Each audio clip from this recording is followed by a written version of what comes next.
Welcome back to the channel, everyone. Today I'm going to be talking about how Lucid Motors could be bringing forward production or delaying it even further based on a live interview with Derek Jenkins, the VP of Design, and I'll be talking about what both of these situations or outcomes would mean for Lucid. I also want to touch on a few other points mentioned during the interview as well, such as the interviewer trying to probe Derek with questions about Apple, but of course, he didn't budge. I also want to give a bit of a recap on the Palantir demo day and why Cathie Woods just added an additional 1 million shares to her Palantir position, bringing her total holdings to over 20 million shares. So stay tuned and let's make some money. But before I dive into the video, I just want to remind you all to subscribe to the channel, ding that notification bell, drop a like down below, be sure to check out the links in the description to Webull and Free Trade to get those free shares, because you can get up to 2 free shares worth up to $1,850 at the moment with Webull. Also, consider checking out the Patreon and becoming part of the team. Now I want to dive straight in with the key information. So, Derek Jenkins, the VP of Design, recently gave an interview live on Instagram. At one point he noted that currently we're still saying the second half of the year for delivery. This has led some people to speculate that Lucid Motors could actually start delivering the Lucid Air before the second half of the year even really starts, which would obviously be a very good thing. Accelerating their manufacturing plans along with their growth plans is a sure way to rebuild investor confidence around the time of the merger, which is planned to take place on the 30th of June, although that date hasn't yet been confirmed. If the market is recovering or has recovered by that time in June, news of early deliveries could send the CCIV stock parabolic, like we saw in mid-February, where the stock price pretty much doubled from $30 a share up to $60 a share in the space of a week.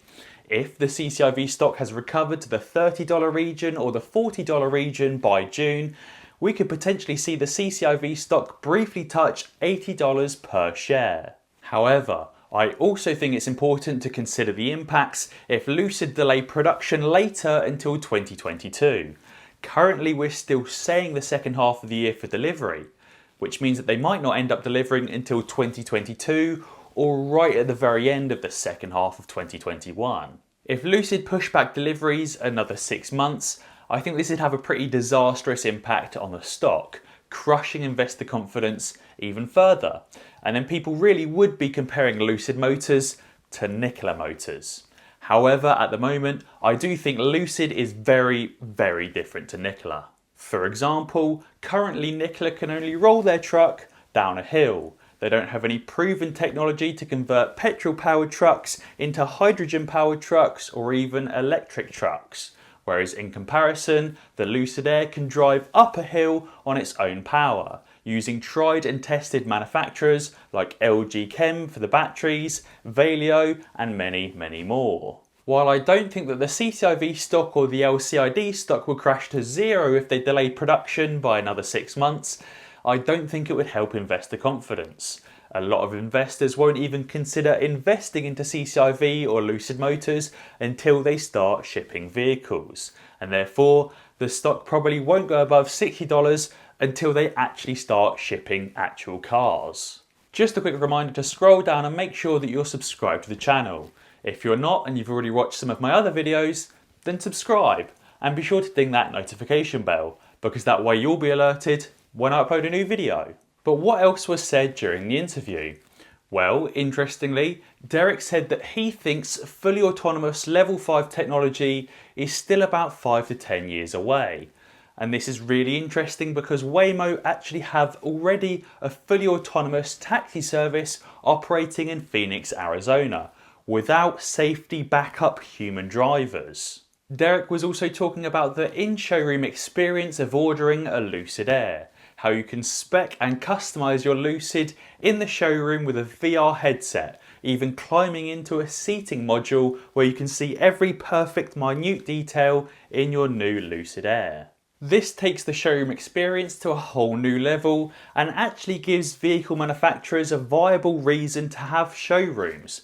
Online configurator tools are getting so good nowadays that you really don't need to go to a physical showroom to spec a car, unless you're speccing a very, very high-end car like a Ferrari. in which case you're only really going there for the service anyway. But with Lucid's in-showroom VR experience, it actually brings back a little something extra to going to the dealership and makes it fun. It wouldn't surprise me if a lot of other vehicle manufacturers took on this idea of using VR in their showrooms because it just gives the actual in-person dealership that edge. The interviewer then went on to compare and relate Lucid Motors to Apple in terms of their sleekness and luxury, and then noted that there's an interesting analogy between Apple and Lucid Motors. Derek, to which, completely agreed and said that it was a great example.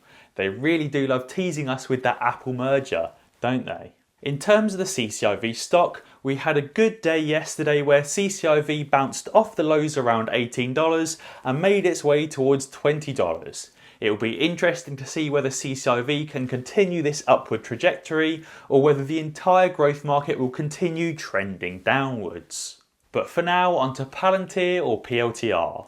I've spoken about Palantir on the channel before, but for any of you unfamiliar, Palantir is a big data analytics company with some very large government contracts and some other very, very large customers. During the Palantir demo day, they effectively gave real-world use case scenarios for the two Palantir softwares. How the Foundry software has organised and tracked the barcodes and SKU codes for over 7.5 billion items of PPE and 33 million vaccines across 2,500 locations. Or about how the database's formulas and formatting tools can be shared with all of the other customers that own the Foundry software without having to share the data. Say you were a hospital that wanted to filter or search for a very, very specific demographic of patient.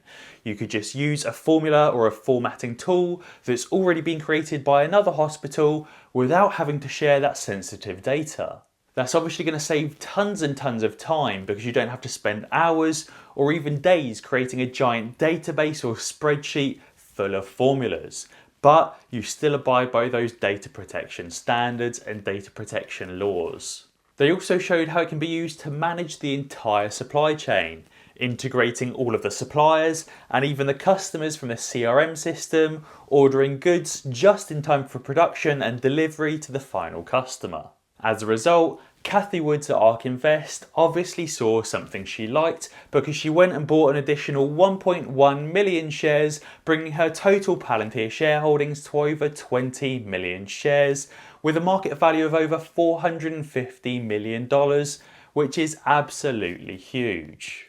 Palantir is about 1.42% of the ARK ETF, more than the ARK ETF owns of Twitter, DraftKings and many more stocks. So Palantir is obviously a very high conviction play for Kathy Woods.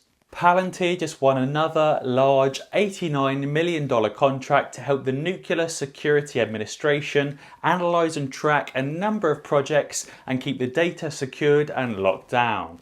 Palantir just need to keep on winning big contracts just like these and continue growing. The Palantir stock also had a very good day yesterday, bouncing off its lows around $21.